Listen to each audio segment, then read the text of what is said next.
like your glutes get hit okay, your lower back and upper and mid back is going to get hit a lot. But because there's not a huge change in your knee angle, you're not getting a ton of quad stimulus. If you stay more upright and your heels and toes are on the ground, and you allow your knees to go way forward beyond your toes as you stay upright and sink down really low so that your knee goes into one of these. Oh my God, it's all quads all day long. So you want technique that is targeting the muscle. It's very similar rep to rep to rep, and it puts the muscle consistently through a range of motion that is in that deep, painful, lengthened stretch position. Mhm. If you just have all those three, everything else we can say about your technique is just nuances and finer points. Those are really the big ones. We talked about nutrition earlier as well. So if I want to make my bicep grow and also drop off the weight around the bicep so you can see it even more, what should I be putting into my mouth? The number one requisite for muscle growth is protein. Foods with lots of protein in them ideally should be consumed 3 to 5 times per day at roughly equidistant intervals. Breakfast, lunch, dinner, totally fine. Even better, breakfast, lunch, dinner, evening snack. The average person needs a little bit less than, let's say, a gram per pound of body weight per day of protein. Actually, considerably less. So that's kind of the top limit and a cool aspirational thing to shoot for. So if you weigh, let's say, 200 pounds, you should be consuming something like 150 to 200 grams of protein per day. And 150 for almost everyone's totally enough. But if you're real serious and hardcore and just want that insurance policy, 200 grams of protein per day. So then if you're eating 4 times a day, that's, 30, 40, let's say 40 to 50 grams of protein per meal. Can I eat too much protein? No. And then it becomes fat or something? So protein by itself, no. If your protein is so high that your carbs and fats are the same, and you jack up your protein super high, but your carbs and fats stay where they are, your calories become excessive. That will cause fat gain over time. But if you're doing a diet where you get a ton of protein, but you dropped your carbs and fats and your calories are at maintenance levels, you're not going to gain any fat. It's not bad for your kidneys. It's not bad for any other part of your body. Excessive protein as a health malady has been a myth the entire time. And that's one of those notions that people carry with them that too much protein is bad, right? Like, yes, if you've had kidney surgery, absolutely. Short of that, you're probably good to go. You'll fart a lot and people will hate you, but you know. You mentioned 3 to 5 meals a day. A lot of people are now in this camp of fasting and intermittent fasting and not eating often. Is it possible to fast, but also to gain muscle mass in the way that you've described? Yeah, totally. It just won't happen as an impressive rate. So you have to make a trade-off for yourself. If you want, most jacked Steven that you can be, 3 to 5 meals a day consistently spread, and almost to an individual. Competitive bodybuilders eat that frequently and eat high protein. How often do you eat? When I you eat five times a day, 4 or 5 times a day usually. And do you eat before or after you train? Both. Okay, Yeah. So before you train and after you train. Yeah, Do you but eat different things? A lot of times I'll train early in the morning, and so I won't train at all. I won't eat at all. I'll wake up and I'll have like a protein and carb mix shake with my training. Totally optional, super extra credit. May not do anything at all if you look at the literature, but I find it a little bit compelling to do a little bit of that. And then afterwards, I have my first post-workout meal, second meal, third meal, fourth meal, bedtime, wake up, do it again. What do you take to get you going? Do you do pre-workout? No. Why? No, I don't do any stimulants of any kind. Why? I'm just kind of coked up all the time naturally. So like if you give me stimulants, it's just going to go into the not so pleasant side of side effects. Like I'm just going to be like this and way too amped up, super high anxiety.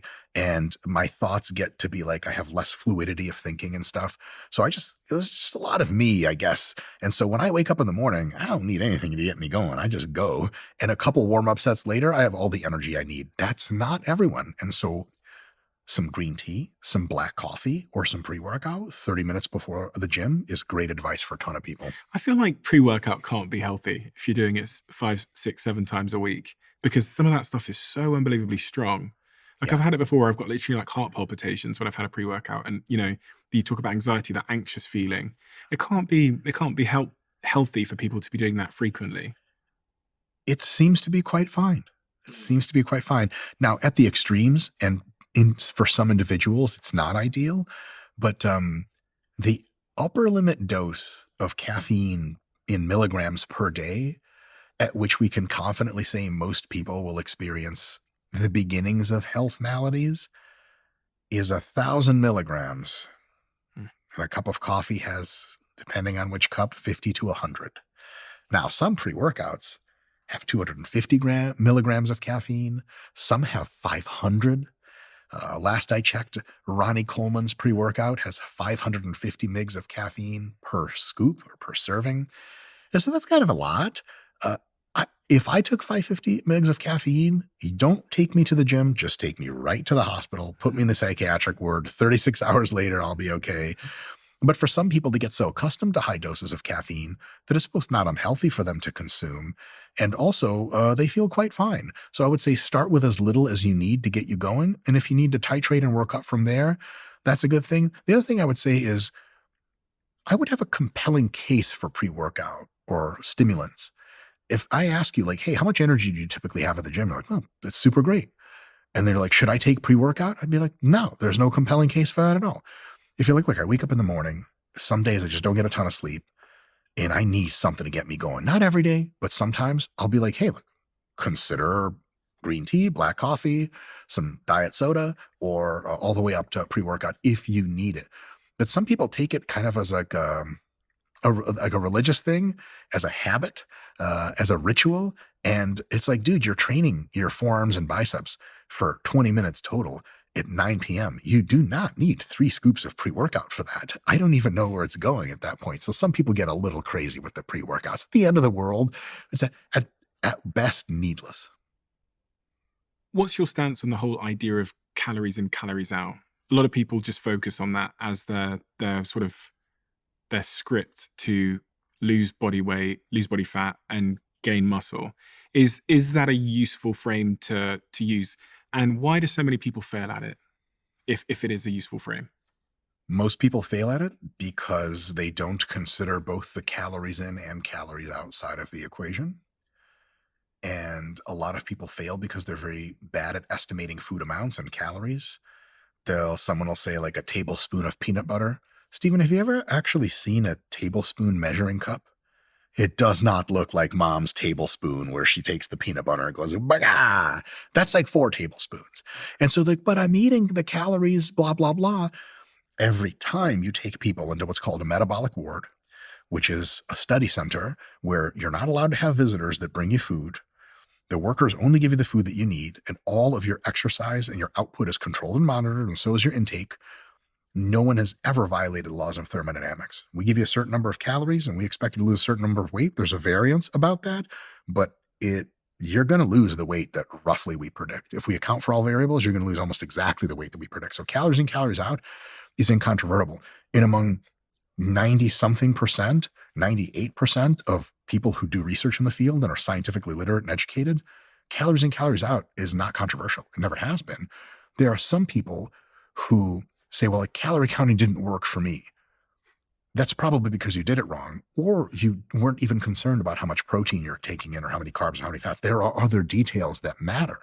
Like if you say, I need a V8 engine in a car, that's all that matters. Like, okay, well, there's no steering wheel, there's no pedals. Cool. Like, well, okay, I need those things too. So calories in, calories out is the very core, because without an engine, you're not going anywhere.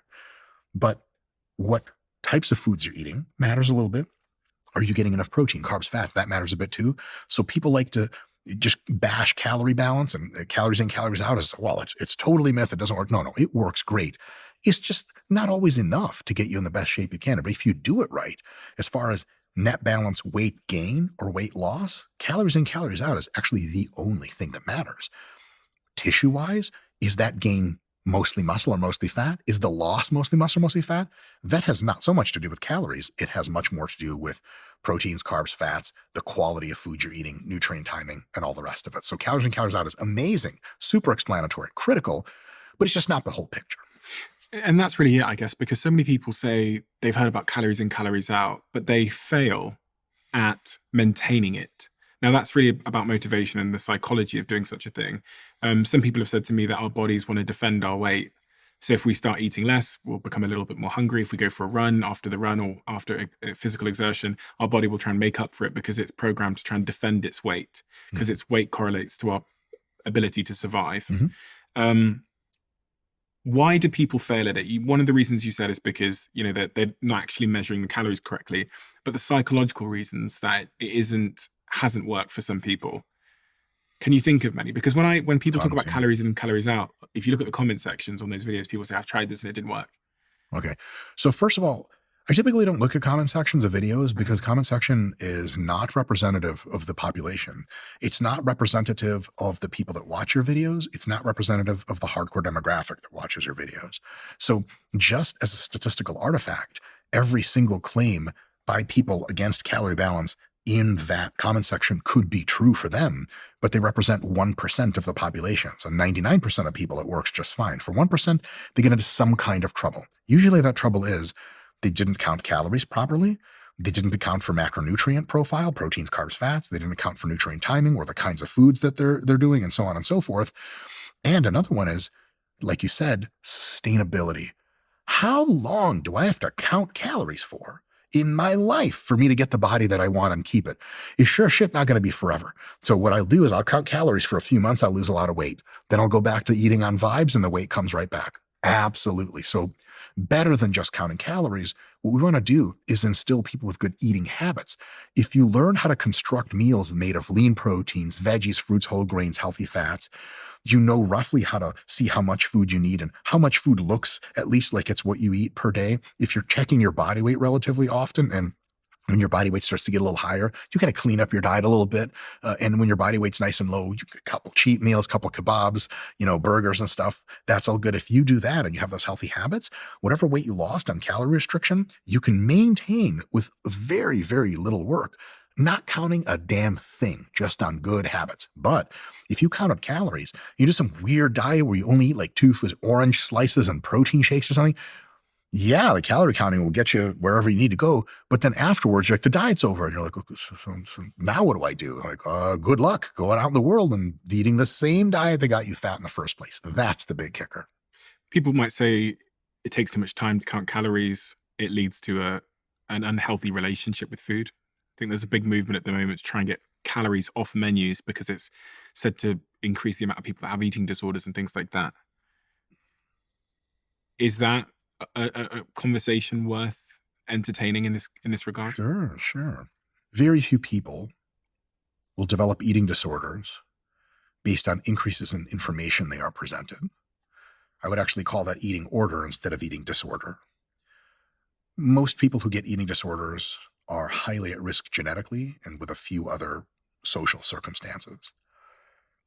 Eating disorders are, for example, the most uh, deleterious eating disorders, anorexia nervosa, seen not exclusively, but almost exclusively in females of reproductive age. They ain't calories on a menu doing that. That's something you bring into the table. Usually because you have the genetic proclivity for it, and additionally because you've been in a social and cultural circumstance where not only were you the wrong person to get ridiculed for your weight, but also a lot of people ridiculed you for your weight.